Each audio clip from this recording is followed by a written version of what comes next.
Bonjour à vous, je suis Joseph Léopold Gabriel Maurice. Protecteur du grand Je m'appelle Joseph Gabriel Gaétan. Joseph Normand Benoît. Je m'appelle Joseph Léo Réal de Sèvres. Je vous salue, Saint Joseph, vrai gardien de la lumière. Saint Joseph, protégez-nous, priez pour nous. Alors, je m'appelle Joseph Roger Grégoire Denis Lépine, qui est mon nom de famille, évidemment. Alors, ces noms, je les ai reçus à mon baptême. Et on m'a rapporté qu'il y avait eu une petite querelle entre ma mère et la belle-mère, parce qu'on aurait aimé que je porte le nom de Dosité, qui était le nom de mon père, qui était le nom de mon grand-père et mon arrière-grand-père.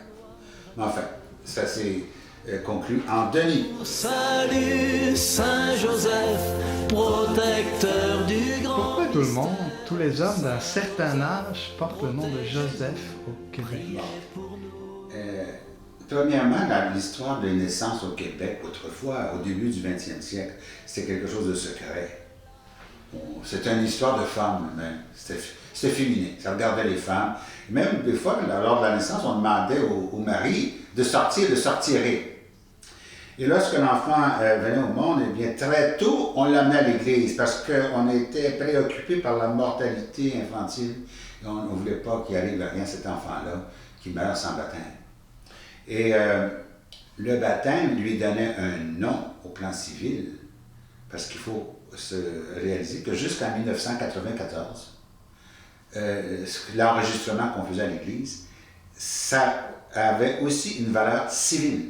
Et on donnait, donc le curé pouvait émettre un acte de naissance, et non pas simplement seulement de baptême, mais de naissance. Donc, le nom civil, on lui recevait à son baptême, mais aussi le baptême nous faisait entrer dans une famille spéciale, qu'on appelle la communauté chrétienne.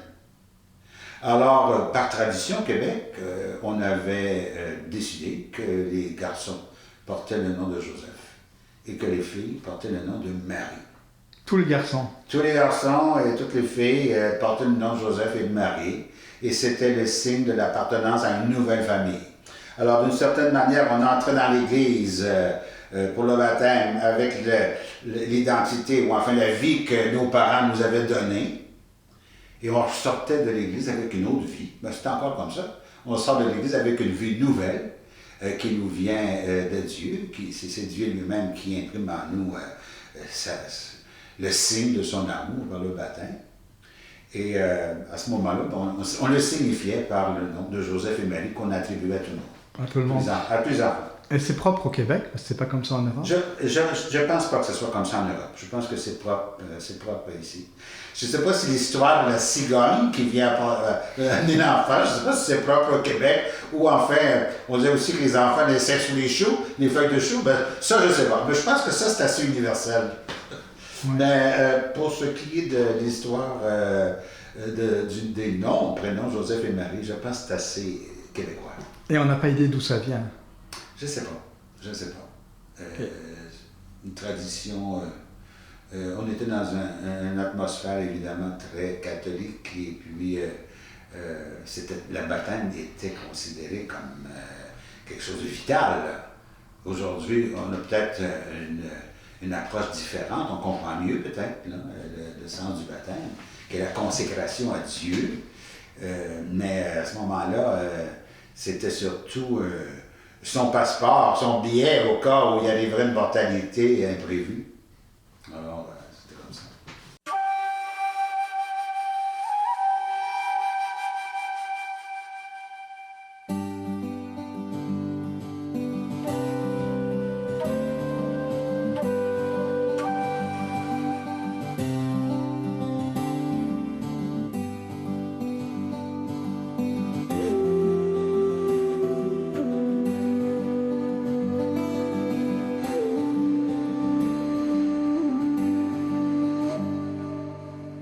Chaque matin, quand je m'en vais à la fontaine. Je voudrais d'abord vous souhaiter la bienvenue à l'église Saint-Joseph de Saint-Hyacinthe. C'est même l'église où j'ai eu la chance d'être baptisé. Alors, bienvenue à vous. Combien je t'aime, Je ralentis mes pas, passant devant chez toi, et je glisse mes yeux vers ta porte entrouverte pour te voir même. Alors, j'aimerais vous dire quelques mots sur Saint Joseph, un peu comme on voit sur le vitrail qu'on a dans notre Église, on marque un homme juste. Vous savez, dans l'Évangile, on dit peu de choses sur Saint Joseph. Une des seules choses qu'on dit sur Saint Joseph, c'est qu'il était juste. Et nous, quand on pense à juste, on pense à quelqu'un qui respecte la justice, qui ne vole pas, qui ne fait pas de mauvais coups. Mais dans la Bible, être juste comme Joseph, c'est beaucoup plus que pas voler. Être juste, c'est quelqu'un qui sait s'ajuster à ce que Dieu attend de lui.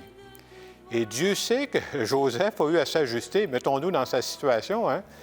Probablement qu'il avait rêvé d'avoir une épouse, d'avoir des enfants, de fonder une famille. Et voilà qu'il apprend que sa fiancée est enceinte. Il aurait pu choisir de suivre exactement la loi. La loi, c'était de répudier Marie. Non, non. Il choisit de faire ça en secret parce qu'il s'ajuste à Marie qu'il a aimée.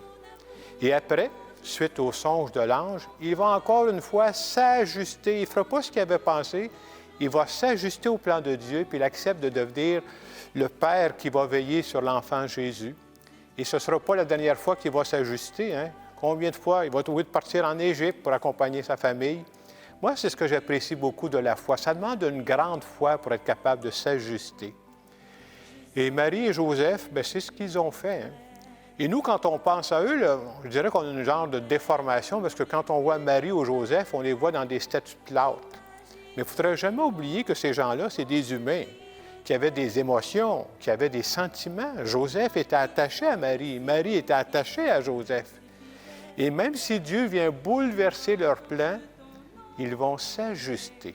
Et pour moi, c'est le message que je retiens dans ma vie.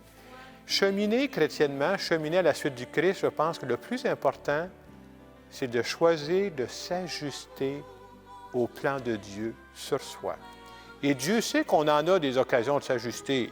Perte de travail, un deuil, la santé, la COVID-19, on s'entend-tu que ça demande des ajustements? Et en cette année de la fête de Saint-Joseph, je pense qu'on peut lui demander cette belle grâce. Viens nous aider à nous ajuster pas à n'importe quoi. Viens nous aider à nous ajuster au plan de Dieu sur nous, parce que je crois profondément que Dieu a un plan sur chacune de nous. Que Saint Joseph vienne nous y aider.